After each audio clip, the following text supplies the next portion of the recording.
Good afternoon students. आज हम लोग क्लास 12th की हिंदी में व्याकरण के प्रश्नों का अध्ययन करेंगे। तो आइए हम देखते हैं व्याकरण के पहले प्रश्न को। देखिए पहला प्रश्न क्या कह रहा है। पहला प्रश्न कह रहा है कि जनसंचार किन किन कार्यों को संपन्न करता है। जनसंचार किन किन कार्यों को संपन्न करता है। तो हम देखते हैं कि लगभग जितने भी कार्य हो रहे हैं, चाहे वो मनोरंजन का हो, चाहे वो सूचना का हो, शिक्षा का हो, कोई भी एजेंडा तय करना हो, वो सारे कार्य जो हैं वो जनसंचार के द्वारा ही हो रहे हैं। तो आइए हम देखते हैं कि जनसंचार जो है वो किन किन कार्यों को संपन्न करता है। तो हम सबसे पहले देख लेते हैं, सूचना देने का कार्य करता है जनसंचार, ठीक ना, क्योंकि जनसंचार का प्रथम और प्रमुख कार्य सूचना देना होता है। प्रिंट मीडिया का तो नाम ही समाचार पत्र है, ठीक ना, दूरदर्शन हो या इंटरनेट हो, इनका भी प्रमुख कार्य तेज़ी से सूचनाएं वितरित करना होता है। क्योंकि आप लोग देखते होंगे आज सबके पास मोबाइल है, घरों में टीवियाँ लगी हुई हैं, उनमें आज हमें ऐसे ऐसे चैनल मिलते हैं कि कहीं कोई भी घटना होती है तो तत्काल उसकी सूचना हमारे पास आ जाती है, हमें सुलभ हो जाती है, मिल जाती है आसानी से। इसीलिए सूचना देने का जो कार्य है यह भी जनसंचार ही करता है। दूसरा कार्य है मनोरंजन करना, ठीक ना। आप देखते हैं कि जब से रेडियो और दूरदर्शन का आविष्कार हुआ है तब से मनोरंजन करना भी जनसंचार का प्रमुख कार्य हो गया है। क्योंकि आप लोग देखते होंगे कि दूरदर्शन पर और रेडियो के द्वारा समय समय पर हमारे मनोरंजन के लिए गीत, फिल्मी गीत, लोकल गीत और उसके बाद दूरदर्शन पर फिल्में भी प्रसारित की जाती हैं, ठीक ना। तो इस तरह से मनोरंजन करना भी दूरदर्शन का एक महत्वपूर्ण कार्य बन गया है। और आज के समय में एक दूरदर्शन का एक कार्य, संचार का माध्यमों का एक कार्य और हो गया है शिक्षित करना। आज आप देखते होंगे कि जनसंचार के माध्यमों से जनता को शिक्षित और सावधान भी किया जाता है, ठीक ना। क्योंकि समाचारों के द्वारा हमें नई नई जानकारियाँ दी जाती हैं, कहाँ बाढ़ आ गई, कहाँ सूखा पड़ गया है, कौन सा तूफान आ रहा है, इस तरह से। और आज देखते हैं कि हमारे विद्यालयों में ऑनलाइन पढ़ाइयाँ भी हो रही हैं। तो ये शिक्षित करना भी जनसंचार का एक महत्वपूर्ण कार्य आजकल हो गया है, ठीक ना। अगला कार्य आ जाता है एजेंडा तय करना। एजेंडा का मतलब होता है कि किसी महत्वपूर्ण बिंदु पर योजनाओं को बताना। क्योंकि जो जनसंचार माध्यम हैं ये एक योजनाबद्ध तरीके से किसी मुद्दे को उठा करके उसे देश और समाज के बीच ले आते हैं और वह सरकार तथा समाज के प्रतिनिधियों के मत दे करके उन मुद्दों को और भी व्यापक व महत्व देकर समाज को किसी खास दिशा में मोड़ देने का प्रयत्न करते हैं। अर्थात वो यदि किसी भी मुद्दे को एक कोई मोड़ देना चाहते हैं तो जनसंचार माध्यमों का यह कार्य है कि उसे पहले समाज के और देश के सामने प्रस्तुत करते हैं। तो लोगों का मत जान करके, समाज के लोगों का और सरकार का मत जान करके उसे एक नई दिशा देने का प्रयास किया जाता है इनके द्वारा, ठीक है ना।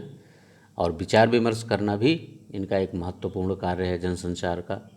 क्योंकि आप देखते होंगे कि कहीं भी अगर कोई मामला होता है, कोई भी स्थिति होती है तो जनसंचार जो है वह अपने माध्यमों से उसे लोगों के बीच रखता है और उनसे विचारों का आदान प्रदान भी करता है, ठीक है ना। तो ये जो है ये जनसंचार इन कार्यों को संपन्न करता है। तो ये था पहला प्रश्न। उम्मीद करते हैं कि इसका उत्तर आपकी समझ में आ गया होगा। आइए अब हम दूसरा प्रश्न देखते हैं। अंतःवैयक्तिक जनसंचार का क्या आशय है। बहुत सरल है, अंतःवैयक्तिक जनसंचार। देखिए कोई भी व्यक्ति आप देखते होंगे कि प्रायः जब मनुष्य अकेला होता है तब भी वह अपने से बातचीत करता है। यानी देखा होगा आप लोगों ने कि कुछ लोग हैं अकेले ही बड़बड़ाते रहते हैं, और वो कई रूपों में हो सकता है। वह स्मृतियों में, कुछ लोग देखते हैं कि पुरानी स्मृतियों में खो जाते हैं तो उनके केवल ओंठ हिलते हैं, आवाज़ें नहीं सुनाई देती हैं। कुछ लोगों को देखा होगा कि वो अकेले हो जाते हैं तो गीत गाते हैं, ठीक ना। तो गीतों के माध्यम से वे अपने आप को व्यक्त करने का प्रयास करते हैं। तो ऐसा संचार जो होता है वह वैयक्तिक संचार होता है, इसीलिए इसे अंतः वैयक्तिक संचार कहा जाता है। इसमें डायरी लेखन और आत्मपरक कविताएं भी सम्मिलित होती हैं, अर्थात हम कविताओं के द्वारा या डायरी लेखन के द्वारा भी इस तरह के वैयक्तिक संचार को आगे बढ़ाते हैं या उसके अंग हो जाते हैं, ठीक है। तो उम्मीद करते हैं कि ये दूसरा प्रश्न भी आपकी समझ में आ गया होगा, आप लोगों को कोई परेशानी नहीं होनी चाहिए। आइए अब हम देखते हैं तीसरा प्रश्न। समाचार पत्र के कार्य को कितने भागों में बांटा जा सकता है? समाचार पत्र के कार्य को कितने भागों में बांटा जा सकता है? देखिए, समाचार पत्र के कई कार्य होते हैं, यानी इसके कार्यों को हम कई भागों में बांट सकते हैं। जैसे समाचारों को संकलित करना, फिर उनका संपादन करना, और फिर उनका मुद्रण करना, और फिर उनका प्रसारण करना। तो पहले समाचारों को संकलित करना, संपादन करना, मुद्रण करना और प्रसारण करना, ये जो होता है हम इसको 4 भागों में बांटते हैं, ठीक है ना। ये था हमारा तीसरा प्रश्न। आइए अब हम चौथा प्रश्न देखते हैं। भारतीय सिनेमा पर संक्षिप्त टिप्पणी लिखिए। देखिए, भारतीय सिनेमा पर हमें एक टिप्पणी लिखनी है, संक्षिप्त टिप्पणी, बहुत बड़ी नहीं होनी चाहिए, कम से कम शब्दों में, ठीक है ना। तो देखिए, भारतीय सिनेमा जो है वह विश्व में सबसे अधिक पसंद किया जाता है, क्योंकि विश्व में सबसे अधिक फिल्में भारत में ही बनाई जाती हैं। यहाँ लगभग हर साल 800 फिल्में बनती हैं, जिन्हें लोग बड़ी चाव से देखते हैं। भारत की पहली मूक फिल्म थी राजा हरिश्चंद्र, जिसे दादा साहब फाल्के पुरस्कार भी 1913 ईस्वी में मिल चुका है। और उसके बाद 1931 ईस्वी में पहली बोलती हुई फिल्म बनी, जिसका नाम था आलम आरा। आरंभ में धर्म, पुराण और इतिहास पर आधारित फिल्में बना करती थीं।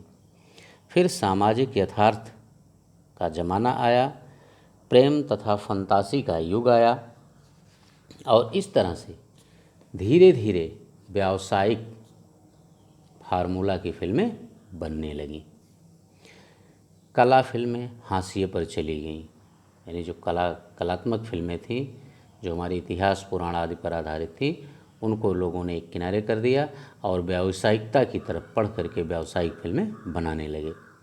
आज भारत की पारिवारिक फिल्में भी लोकप्रिय हैं, अर्थात भारत में पारिवारिक फिल्में भी बन रही हैं जो काफ़ी लोकप्रिय हुई हैं।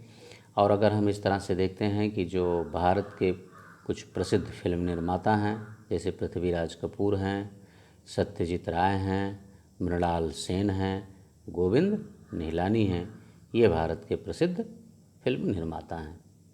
तो ये था भारतीय सिनेमा पर संक्षिप्त टिप्पणी। उम्मीद है ये भी आप लोगों के समझ में आ गया होगा, आपको कोई प्रॉब्लम नहीं हुई होगी, ठीक है। अब आइए हम आज का 5वां प्रश्न देखते हैं। देखिए, 5वां प्रश्न जो है वो कह रहा है कि व्यापार की भाषा की विशेष शब्दावली लिखिए। व्यापार के भाषा की विशेष शब्दावली, ठीक है ना। अब व्यापार की भाषा की विशेष शब्दावली, जैसे व्यापार में बैंक है, शेयर बाजार है, धातु है, ठीक है ना। इनके लिए अधिकतर जो है इनमें उतार चढ़ाव आते रहते हैं। शेयर बाज़ार में है, व्यापारिक बैंकों में है, तो उतार चढ़ाव जो हो आता है। इनमें मंदी भी आती है, ठीक है ना। तो इसलिए इनमें कई शब्द हैं जो व्यापारिक शब्द कहलाते हैं वो जुड़े हुए हैं, जैसे व्यापार घाटा, ठीक ना, आवक, निवेश, आयात निर्यात, सोने में भारी उछाल, चांदी के दामों में गिरावट, ठीक ना, या सेंसेक्स आसमान पर, चांदी औंधे मुँह गिरा, ठीक है ना।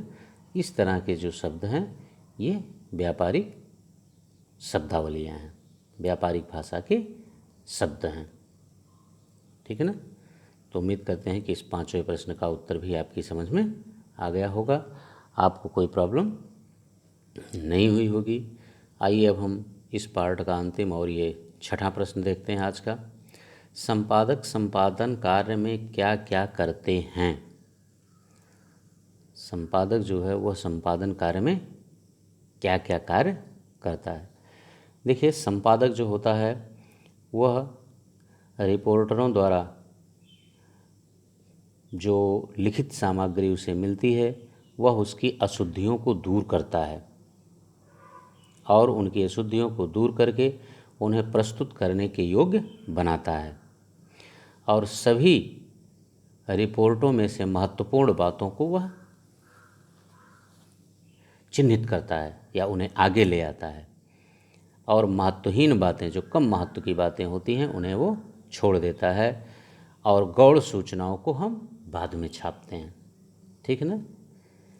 और वह समाचार पत्र की नीति, आचार संहिता और जन कल्याण का भी ध्यान रखते हैं। तो एक तरीके से अगर हम देखें तो संपादक का जो प्रमुख कार्य है वह रिपोर्टरों द्वारा प्राप्त लिखित सामग्री की अशुद्धियों को दूर करना, उसे छापने के योग्य बनाना, महत्वपूर्ण बातों को उसमें से ले लेना और कम महत्व की बातों को या महत्वहीन बातों को त्याग देना, ठीक है ना। समाचार पत्र की नीति, आचार संहिता और जन कल्याण का ध्यान रखते हुए किसी समाचार पत्र को या किसी सूचना को प्रकाशित करना, ये संपादक का कार्य होता है।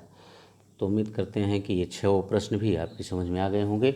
इनका भी नोट्स आप लोग व्याकरण की जो आपकी कॉपी बनी है उसमें बनाते रहिएगा और इन्हें भी लर्न करते रहिएगा। बस इस वीडियो में इतना ही। इसके आगे के प्रश्नों को हम पुनः नेक्स्ट वीडियो में लेकर आपके समक्ष उपस्थित होंगे। Okay, thank you.